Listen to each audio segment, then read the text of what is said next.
Hello hi. इस video में बात करते हैं कि एशिया के कुछ मैप्स के बारे में।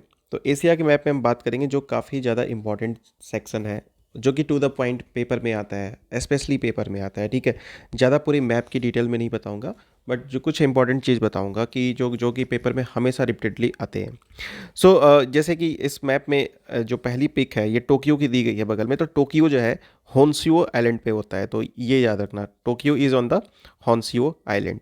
सो टोक्यो कहाँ होता है, तो ये होन्शुओ आइलैंड में है, राइट। तो ये टोक्यो हो गया। उसके बाद से अगर देखते हैं ऐसे रिपीट में, ये जो अगर हम यहाँ जाते हैं, आप यहाँ जापान के अगर बारे में जाते हैं तो जापान को अगर देखते हैं तो पहला जो आइलैंड इनका लाइन से होता है, मतलब कि फ्रॉम नॉर्थ टू साउथ होता है। तो पहला था होकाडियो और होन्शुओ, फिर सिक्यूओ और क्यूशियो। अब इसको याद करने का ये तरीका है कि होकाडियो है तो होकाडियो में के पहले आता है। तो ये याद रखना कि स्टार्टिंग का एच एच वाला आता है, यानी कि फर्स्ट सेकंड। तो याद करने का तरीका, तो पहले होकाडियो फिर होन्सिया हो। तो अगर अल्फ़ाबेट में ABCD अगर हम पढ़ते हैं तो के पहले आता है, उसके बाद एन आता है, राइट। और यहाँ पे एक याद रखना कि जो थर्ड नंबर है वो है आपका सिकियो। कौन सा है, सिकायो है वो। और ठीक है। और डी जो लास्ट वाला है फोर्थ नंबर, ये आपका है क्यूशो। तो एक लास्ट वाला याद रखना कि क्यूशो होता है, वो हमेशा आ जाता है कि आप नॉर्थ टू साउथ ईस्ट को लगाओ। ठीक है, तो ये रहा आपका जापान का, जापान से मैंने स्टार्ट किया। और फिर से एक कुर्ली नाम का एक आइलैंड है जो कि रसिया और जापान के बीच में पड़ता है। ये रहा कुर्ली आइलैंड, राइट। तो ये पड़ता है, आप ये सीरीज जरूर याद रखिएगा, होकाडियो, होन्शुओ, और होन्शुओ में क्या है आपका, टोक्यो है, राइट। तो ये रहा होन्शुओ। और यहीं पे सेंडाई भी है, जो सेंडाई फ्रेमवर्क जो डिजास्टर मैनेजमेंट के लिए करते हैं वो भी है।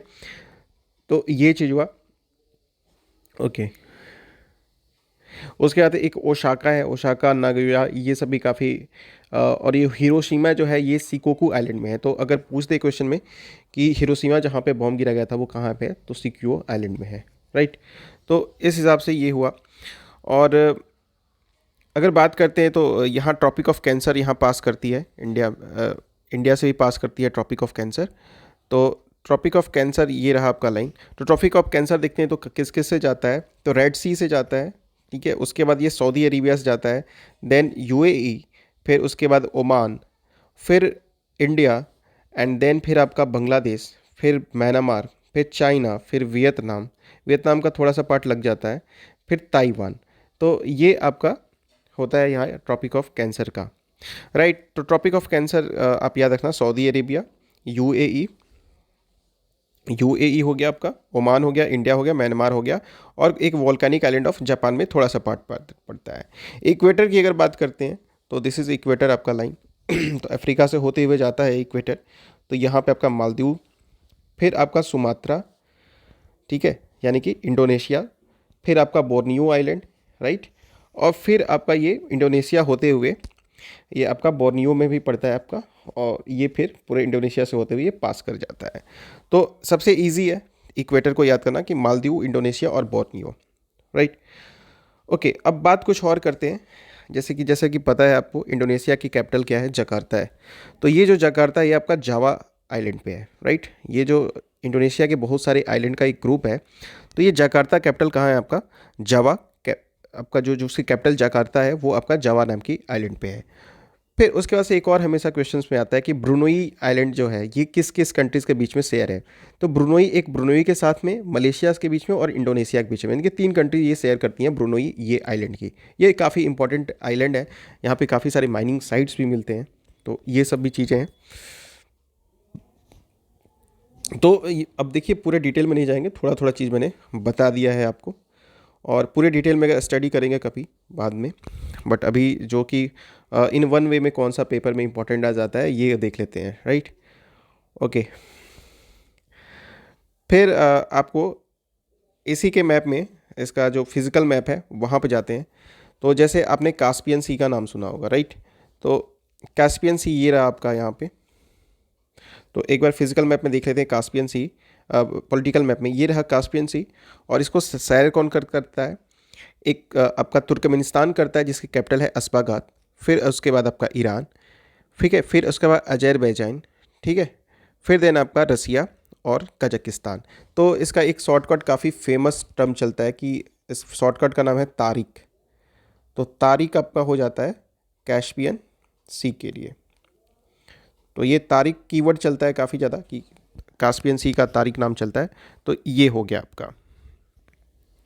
उसके बाद से एक और अरल सी है, ये इसका साइज़ काफ़ी श्रिंक होते जा रहा है, मतलब छोटा होते जा रहा है। तो साइज ऑफ आप देख सकते हैं यहाँ पे, पहले ऐसे था 2000 में, फिर 2010 में इस तरह की साइज होगी और 2014 में ये काफ़ी श्रिंक होते जा रहा है, राइट। तो ये रहा आपका अरल सी। तो अब बात होती है ना अरल सी कहाँ है। सो ये रहा अरल सी। तो ये काजाकिस्तान और उज्बेकिस्तान के बीच में है। तो अरल सी आपका काजाकिस्तान एंड उज्बेकिस्तान। इसका आप चाहो तो गाइस शॉर्टकट बना सकते हो, KUA, कुआं का नाम सुना है। तो के से काजाकिस्तान, यू से उज्बेकिस्तान एंड ए से आपका अरल सी।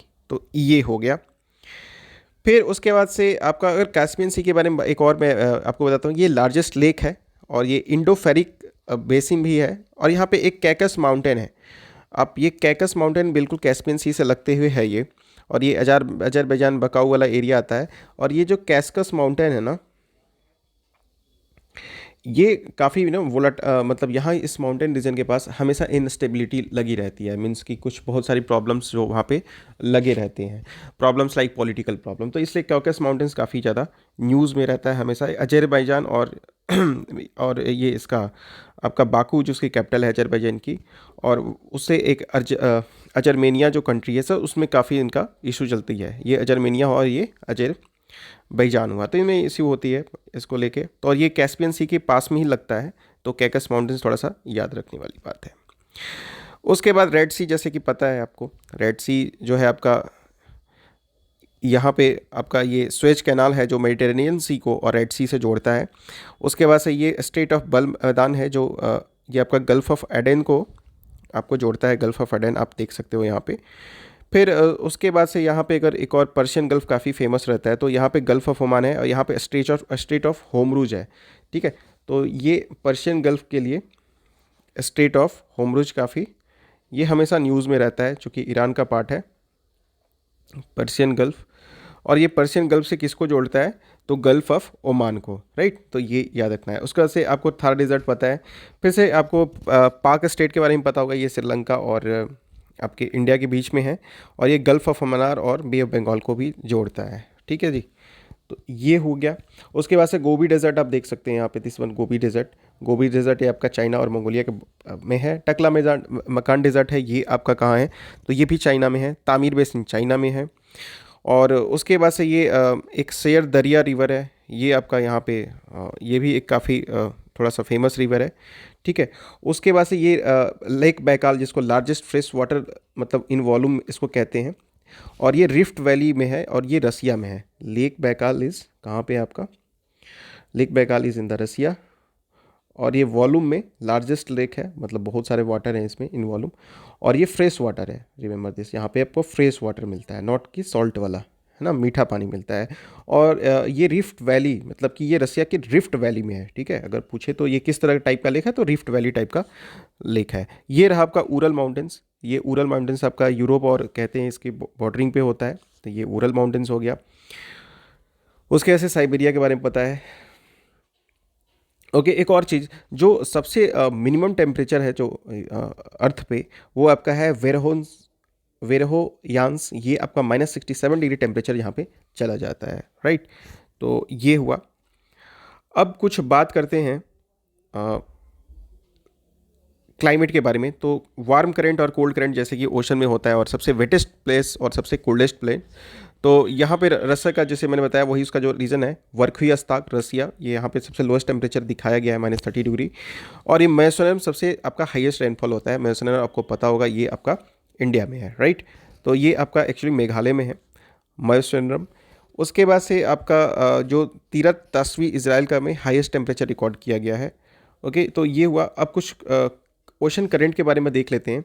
तो ये आपका है ओयासियो, ठीक है। ये भी काफ़ी न्यूज़ में आता है कि ओयासियो किस टाइप का करंट है। तो ये आपका ओयासियो is a type of cold current.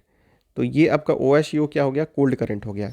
तो ओया, ठीक है, तो ओया में क्या है, OYA। तो ओया से आप याद रखना कोल्ड, ठीक है, या फिर ओयो होटल में एसी लगी रहती है तो कोल्ड थोड़ा अच्छा इन्वायरमेंट रहता है। उसके बाद से आपका एक होता है कुरोसीवो। तो Kuroshio is a type of warm current. ये आपका ओशन में क्या है, वार्म करंट है, राइट। उसके बाद से इक्वेटोरियल करंट, ये भी वार्म है। और उसके बाद से अगर देखते हैं तो इक्वेटोरियल करंट वार्म है, इक्वेटर काउंटर करंट ये भी वार्म है। एंड ये आपके ओशन के कुछ करंट थे, ये आपके हो गए। अब एक और बड़ा एग्जाम में आता है विंड्स के बारे में। मतलब कोई ऐसा पेपर ना हो जहाँ पे लोकल विंड्स के बारे में पूछे नहीं, ठीक है। तो लोकल विंड्स के बारे में आपको नेक्स्ट वीडियो करा दी जाएगी, छोटा वीडियो होगा, ठीक है। तो इस ये 2-3 मिनट का वीडियो मैं बना दूंगा। और आप ऊपर वाले वीडियो को बताइए कैसा लगा। और सिर्फ टू द पॉइंट हम रहेंगे, ज़्यादा कुछ हमें बताना नहीं है, टू द पॉइंट जो पेपर में जनरली आते हैं, राइट। अगर पूरे डिटेल मैप की स्टडी करेंगे तो काफ़ी टाइम लगेगा, ठीक है। तो इतना अपने पास टाइम नहीं है। So thanks for watching the video, keep subscribe the channel.